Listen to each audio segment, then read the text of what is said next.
Chers abonnés, bonjour. En ce jeudi, j'aimerais vous présenter un livre et un auteur. Il s'agit de ce livre récemment paru et présenté par son auteur dans la revue Valeurs Mutualistes. Cet auteur, c'est donc Jean-Pierre Martin, et ce livre, c'est donc La Curiosité. Jean-Pierre Martin, que voici, nous livre ce qui a motivé la rédaction de ce très bon livre.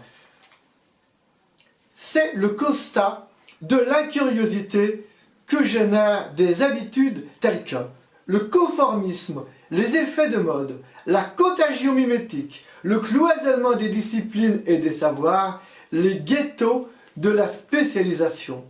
Alors, il se pose la question, comment est-ce que je peux garder cet esprit de découverte et d'émerveillement qui, en principe, anime l'enfance?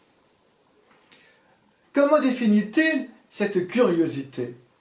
Il la définit comme une attention affectueuse au monde et aux autres, un élan, une sympathie, une empathie et aussi un bain de jouvence.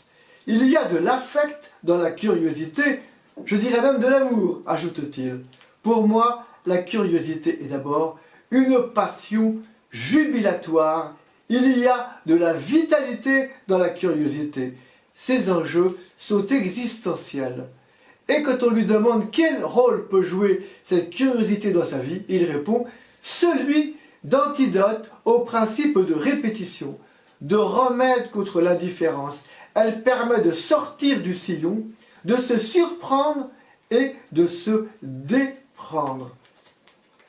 À la question « Comment aiguiser notre curiosité, notre bonne curiosité ?» il répond « Cela devrait commencer à l'école. La curiosité est l'art de questionner et d'aimer les questions autant que les réponses. » En ce sens, ajoute-t-il, être curieux relève d'une attitude mentale bénéfique, celle d'une ouverture au monde et à sa complexité, d'une circulation et d'une respiration dans les savoirs, d'un régime de pensée labile, enquêteur, questionnant. Et avec lui, j'aimerais conclure avec cette phrase de Paul Valéry qui, je vais dire, a été la mienne depuis que je suis tout petit. Donc Paul Valéry a dit « J'ai beau faire, tout m'intéresse ».